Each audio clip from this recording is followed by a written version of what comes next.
programang ito ay rated SPG. Striktong patnubay at gabay ng magulang ang kailangan. Maaaring may masiselang tema, lengguwahe, karahasan, sexual, horror o droga na hindi angkop sa mga bata. Laking gulat ni Giselle nang nakita niya itong si Eric na talagang sinabihan siya na huwag daw saktan ang kanyang anak dahil dito ay talagang nasabi niya ang katotohanan na patay na ang kanyang anak, pero ito ay sinabi na hindi pala patay ang kanyang anak at hinanap pala ito ng kanyang ama. Sinabi ni Dr. RJ Tanyag sa kanya ang lahat ng mga sinasabi ni Chinito upang ito ay talagang pagbalaan siya dahil totoo at positibo itong si Chinito na nagpositibo ito sa DNA test na pinagawa ni Don Pepe na ang kanyang tunay na anak ay nagpakita na sa kanya ngayon dahil nagpunta lang sila ng Pilipinas dahil nalaman nila ang buong katotohanan na si Don Pepe ay nakumatos na at talagang wala silang kaalam-alam kung ano ang nangyari dito at talagang porsigido itong si Justina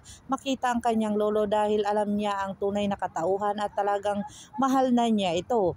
Hindi matanggap ni Justin ang kanyang ina na si Giselle dahil sa lahat ng kanyang mga ginagawa dito sa kanya at ngayon ay talagang sorpresa siya ni Justin na ibigay kung ano ang dapat maibigay sa kanya. Dito na ikinagulat ni Giselle ang binalik ni Justin na ipit na nilagay niya at itinanong dito noon ni Justin sa kanya kung ano at sino daw siya at sinabi niya ako ang tita Giselle mo at naalala ito ni Giselle ang kanyang mga ginagawa dito sa kanyang anak na si Justin.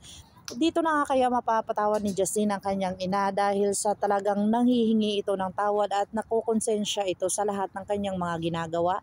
Pakakabangan natin ang mga susunod pa na episode na ito, ang abot kamay na pangarap. If you like my story, please like, share, and subscribe para ma-update po kayo sa mga susunod pa. Yun lamang po at maraming salamat.